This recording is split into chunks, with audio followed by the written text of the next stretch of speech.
So here we've got, so these guys got some anti-tank rockets. I watched this a couple times. I'm trying to figure out. So they've got a target, and it's obviously to the left here.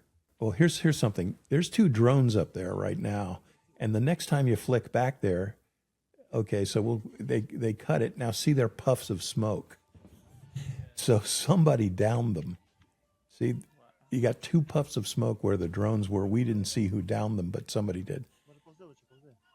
Okay, so the major roadway is to the right, and you can see that little, half wall there. These guys are trying to shoot a target to the left, but and again, I don't know why they did this. You can see there's no wall to the left. It reduces their cover, and they're doing more crawling around on the roof than I would want to do. I don't know what angle they need, to shoot here. You don't want to spend that much time hanging over something. We can see where he shot, but I think everything they did there, they could have done from the other side of the roof without crawling around and trying to get a Navy cross. But again, I just want to tell everybody, look, I'm sitting here drinking a drink and watching other guys fight. So that always all the information, only thing which we see on the camera. Exactly. I wasn't there. I don't know what the volume of fire was. I don't know anything. So every U.S. base that I've been to, most of them anyway, you got not all of them. You got a CRAM, which is basically adapted from the Phalanx close-in weapon system, the CWIS that Navy vessels carry. It looks like R2-D2, and he's happy to see you. It's this dome, radome, and then a Gatling gun sticking out about where R2-D2 would have fun. Radar-guided Gatling gun, proximity-fused ammunition. So there's the guy tagging the target, and we'll hear that happy sound. Got it. Yeah, they generally don't miss. I think you may know about this more, how they manage their drone defenses, where they move around on the trucks inside Ukraine. We just saw the state-of-the-art radar-guided thing, and right here, this is a Dishka. It's a 12.5 millimeter machine gun designed in the 20s by Russia. So these guys are firing on the Shahed, and there it is. You can see how flat it is, but it's already been hit. See, it's trailing smoke, and the warhead cranked off. So those guys we saw on the machine gun actually hit it, but it kept flying. Okay, that lash up is a homemade rocket. And there it goes. I have seen them use, they improvise a rocket, and they'll get a rocket motor from a Katusha or something like that, and they'll build a tube, and sometimes they will fire, the kind of propane bottle you put behind your house. This doesn't look like it'll get far enough for Hamas to use it.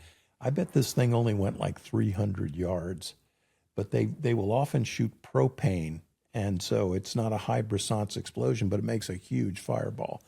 But you keep your eye like, oh man, I can't believe they're shooting that at me. How did you react when you first heard about Wagner forces marching on Moscow? Because that was such a shocking. It's so sad how quickly it ended. Well, you know what?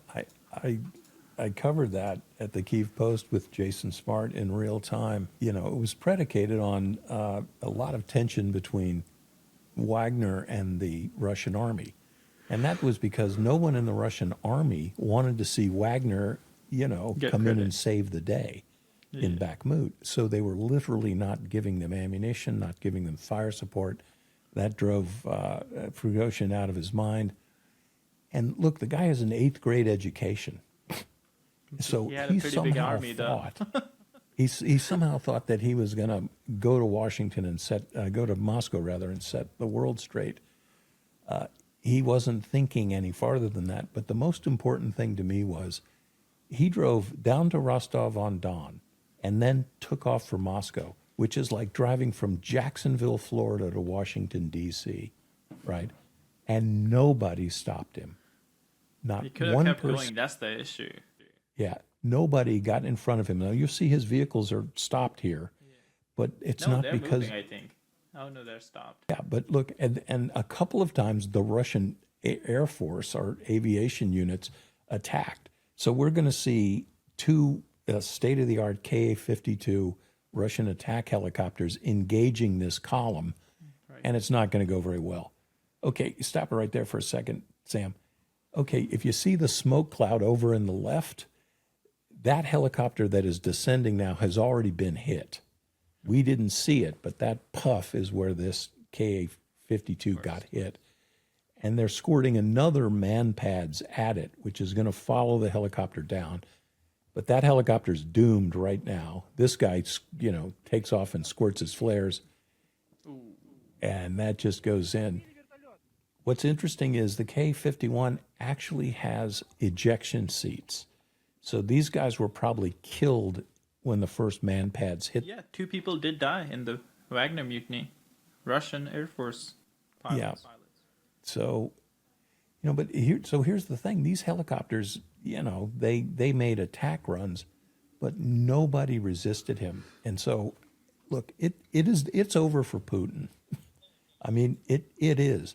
And what the Wagner mutiny forced for the next 2 years was Putin stayed married to Shoigu and Gerasimov, 2 total clowns who have blown the whole war effort. They've both been relieved now, but, Less work, yeah. Yeah. So, yeah, that's the interesting part, reading Putin's life or biography, I guess. The people who don't betray him but are just incompetent, they usually don't get, fired or something. They just get moved laterally in a place where they can still make money, but they don't have much power. Yeah, absolutely. And there's a couple of really great biographies. I'm not surprised you read them. It's really important to understand as much as you can about that system and those guys.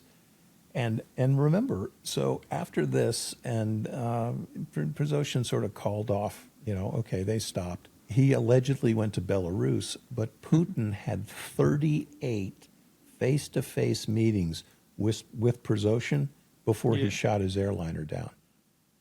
So that tells you a lot about Putin. He totally rope-a-doped him. It's okay, buddy. I know you were mad. We work together. We'll pull this off. Get on your jet and get the stewardesses and go to somewhere. And he downed him.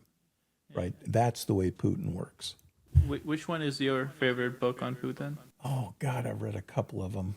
You know what? I will get back to you. I'll send you the Yeah, for sure. I just read one. I want to read more, so it would be interesting. Yeah, it's good to read a couple because they tended to be really Different sensationalistic, and you gotta kind of read a Different couple point to of try views, and yeah. get. Yeah, Lukashenko is the despot in Belarus. There are some really brave cats from Belarus fighting for Ukraine. They're doing this to get their own combat experience and possibly bring it back home. Yeah, the Belarus is also interesting. Lukashenko has been in power since they got free from Russia. Oh yeah, he's president for life, and he's a total clown too. The interesting thing is though, and this is my assessment. I don't, never trust anybody, but I'm pretty firm in my conviction that Belarus is never going to participate in the Ukrainian war because I think Lukashenko's army will turn on him if he attempts to do this. So he looks like everything's cool, but he's also balanced on a knife edge. His people hate him. His army is incompetent, and they also don't want to get killed and ground up in Putin's fight in Ukraine. Meanwhile, these cats, I met a couple of Belarusian guys. While I was in there, they are totally squared away. You'll see, this is kind of their greatest hits. Very competent fighters, very dedicated, burning that Russian flag. This was interesting, and I haven't seen this for a while. That is the perfect example of what's left of an armored vehicle when you hit it. There's all this burnt stuff laying around in it. It's always interesting to me. It looks, after you blow it up and you walk up to it, it looks like it's been laying there for 50 years. It's something with the oxidation of the metals and the explosions. It's always kind of something. Yeah, back there, you saw that domed-looking thing. That was another electronic warfare gizmo. Yeah, it's coming up just a tiny bit of a shot here. Right there.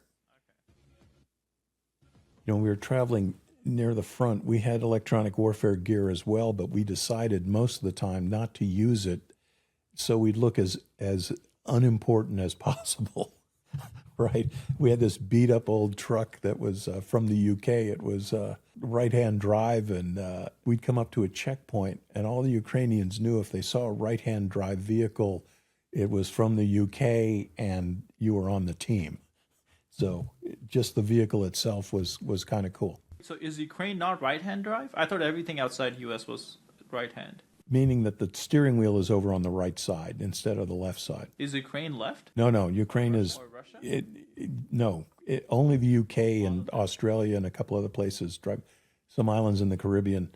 If you had a car and then the steering wheel's on the wrong side, I was usually riding the front seat, and Rostik was driving, and you'd see the guy go like this, and he could see I wasn't driving. He looked at him, and they'd be like, "Oh, okay." Because all those trucks went to the army or guys like us. Yeah, a lot of vehicles being donated too. Right. Yeah, you always remember on a battlefield that tracers work both ways, right? So you don't want to use a lot of them at night.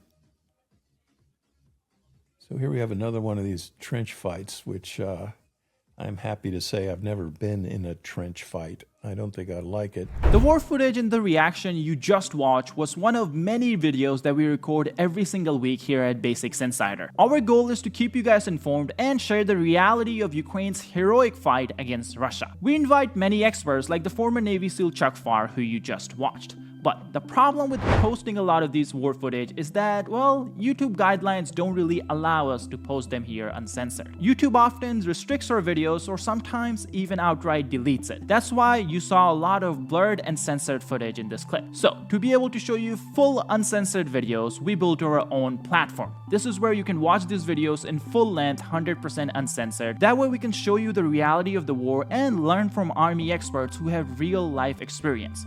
So you can join the platform by clicking the link in the description or going to basicsinsider.com. You can also scan the QR code on your screen. Now, YouTube has a habit of restricting our videos because it doesn't consider them advertiser friendly. So if you guys can just take a second to hit the like and subscribe button down below, it really does help us out with the algorithm a lot.